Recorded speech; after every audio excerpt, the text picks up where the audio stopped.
Друзья, всем привет! Димаш Кудайберген после перелета отдыхает в Индии, готовится к мероприятию в солнечном Мумбаи, которое состоится 18 ноября. Об этом можно судить из сообщения его визажиста Санди Бексерга.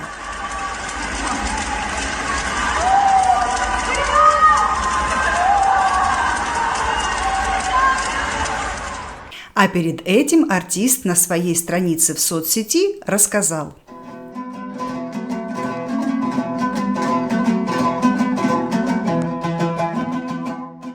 встретился и провел отличный вечер с победителем конкурса дамбристов Нурдаулетом.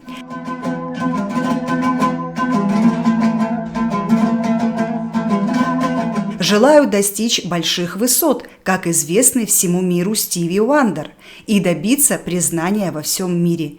И пусть случится так, что лет через 5-6 я буду гордиться тем, что встречался с этим парнем.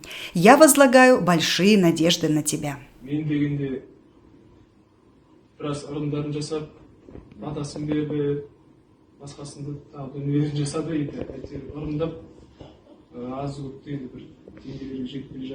Друзья, на эти кадры невозможно смотреть без слез. Как же трогательно!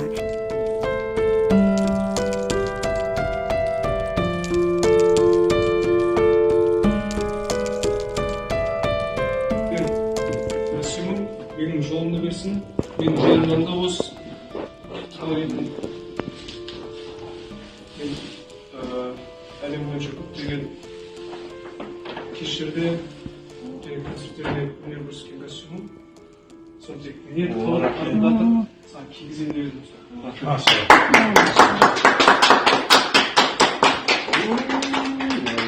Димаш подарил Нурдаулету костюм со словами: «Хочу подарить тебе свой костюм, в котором я выступал на концертах в разных странах мира.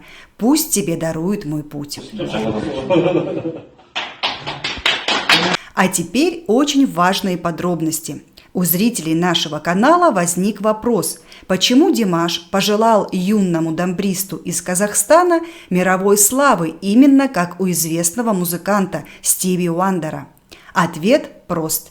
И Стиви, и Нурали оба талантливые музыканты, и при этом оба незрячие, что придает еще большего уважения их заслугам.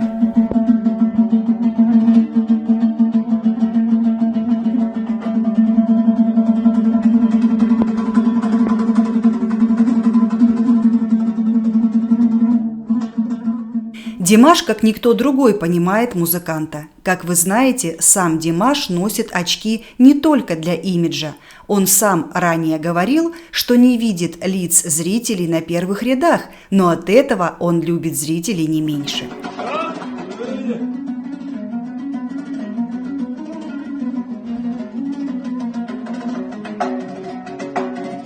Заметим, что и Димаш, и Нурдаулет добились успеха в музыке огромным трудом и старанием.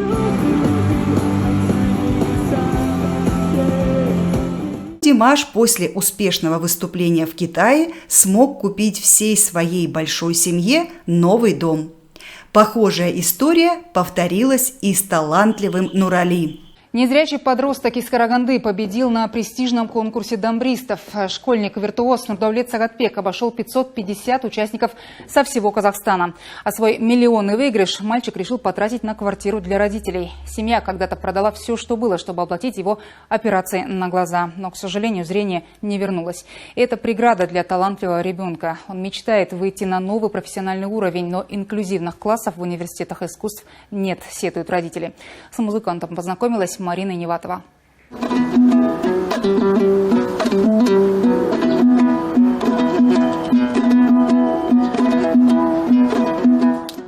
Кюй Арман, карагандинский дамбрист Нурдаулет Сагатбек, посвятил своей мечте – стать профессиональным музыкантом. Воспитаннику карагандинской школы-интерната для слабовидящих 14 лет, но слава о его таланте уже прогремела на весь Казахстан. Мальчик победил на престижном конкурсе «Домбра Дастан». Через музыку можно рассказать о своих радостях и печалях. Вот у нас сейчас нет квартиры, поэтому 8 миллионов тенге моего конкурсного приза я решил подарить родителям, чтобы они купили жилье. Правда, еще за 700 тысяч мне купили новую дамбру. Она из канадского клена, очень мне нравится. Я мечтаю стать композитором, сильным народным күйші. Нурдаулет понял, что станет музыкантом еще в 7 лет, когда настойчиво просил родителей пригласить для него учителя, рассказывает мама. Чтобы найти хорошего педагога, семья переехала из Темиртау в Караганду. И все это время родители пытались восстановить ребенку зрение. Продали дом, чтобы заплатить за операции. Но ни отечественные, ни заграничные не помогли. Нурдаулет лишь немного видит свет одним глазом. Но и это дает надежду, говорит домбрист. Вдохновляет поддержка родных и близких. Он сильный, целеустремленный, да. Я горжусь этим, что он добивает своих целей. Он хочет поступать в консерваторию. Но этой мечте мешают препятствия, очень переживает за сына Эльмира. В вузах и колледжах искусств Алматы и Нур-Султана не принимают на обучение слабовидящих, рассказывает женщина. У них нет инклюзивного образования, чтобы его обучать по Брайлю. Я обращаюсь к уважаемому министру Асхату Аймагамбетову, чтобы он принял в высших учебных заведениях инклюзивное образование. Не только мой сын, наверное, еще другие дети есть. Нурдаулет на каникулах разучивает кюи Курмангазы и Дины Нурпиисовой. Продолжает мечтать и планировать будущее. Сложный диагноз – ревматоидный артрит с повреждением глаз пока не позволяет проводить новые операции. До 18 лет врачи не рекомендуют. Но упорный и талантливый юноша верит в лучшее. Обещает, что станет настоящим музыкантом. Марина Иневатова, Жнайдар Рахимжанов, Астана Таймс из Караганды.